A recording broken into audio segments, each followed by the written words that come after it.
Mais je suis convaincu que si nous n'avons pas, en plus des socialistes, et pour créer une gauche courageuse, impertinente s'il le faut, et prête à voir quelles sont les nouvelles responsabilités de l'Europe dans le monde, si nous n'avons pas un parti Europe Écologie qui ramasse un électorat fort, et je vous demande de penser à cet électorat, il faut que nous ayons un électorat qui comprenne que derrière Europe Écologie, il y a des femmes et des hommes qui sont pas seulement conscients des nécessités qui s'imposent aux Français dans leurs difficultés économiques et sociales, qui s'imposent au reste de l'Europe dans ces mêmes difficultés, mais qu'il s'y ajoute une vision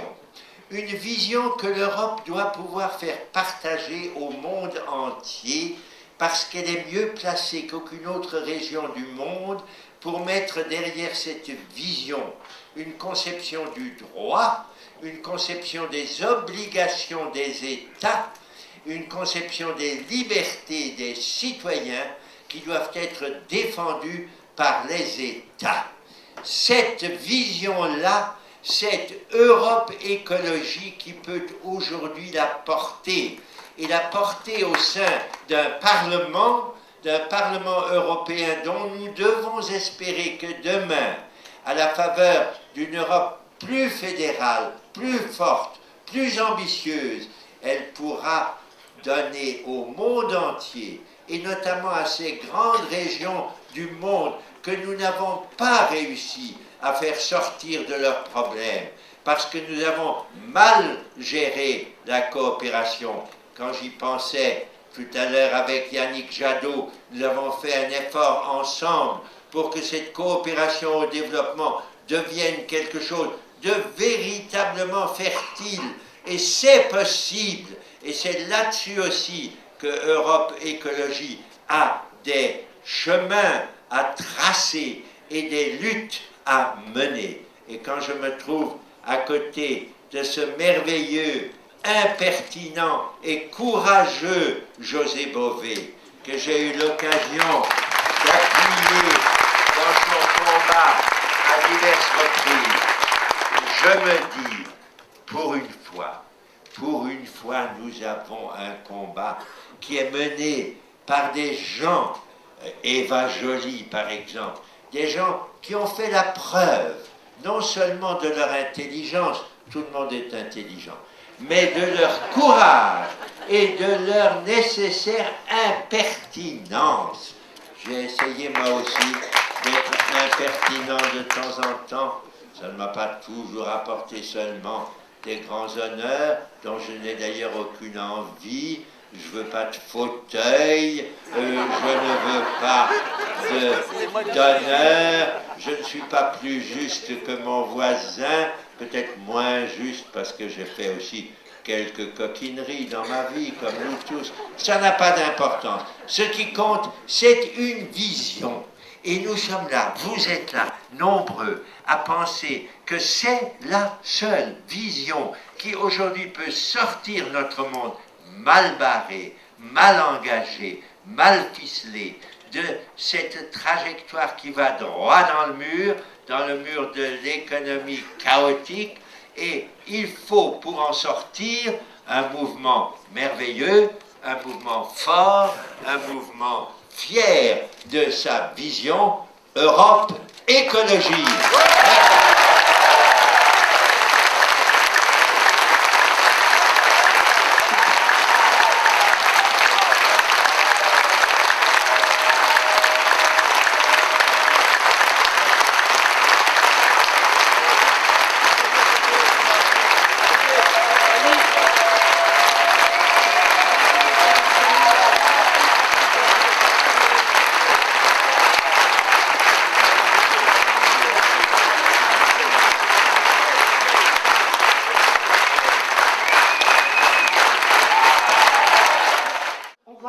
Le lien dans la lutte écologique entre ces structures qui permettent l'opacité, qui permettent l'enrichissement illicite et le pillage de nos ressources. C'est également très clair pour la gestion des ressources de la mer, pour le poisson, comment les zones exclusives ont finalement permis le pillage des côtes africaines par les bateaux de l'Europe qui sont venus pêcher leurs quotas, et pas simplement ils ont pêché les quotas, ils sont surpêchés. Et nos systèmes complaisants permettent de décharger le poisson pêché illicitement et les structures bancaires permettent de le blanchir. Donc aussi longtemps que ce système existe, je pense que nous n'arriverons pas à limiter la pêche, nous n'arriverons pas à limiter l'abattage sauvage des forêts primaires. Donc c'est très central dans notre lutte. Et je pense aussi qu'avec un commerce de CO2, si on ne maîtrise pas les structures, les trusts et les fondations dans les paradis fiscaux, c'est ouvert à une corruption absolument terrible. Donc,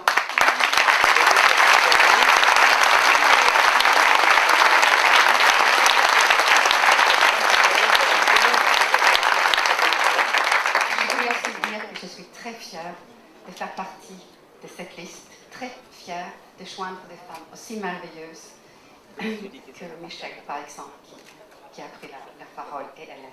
Je suis très fière. Merci. Nous aussi, nous sommes fiers, très fiers.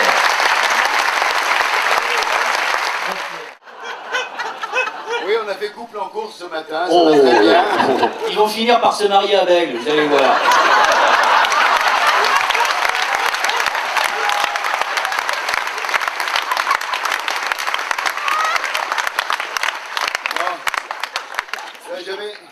C'est vrai que j'ai été ému là tout à l'heure quand Stéphane est venu. Les responsables européens doivent convoquer en urgence pour justement créer les emplois de l'avenir, créer les emplois pour aujourd'hui, mais les emplois pour demain.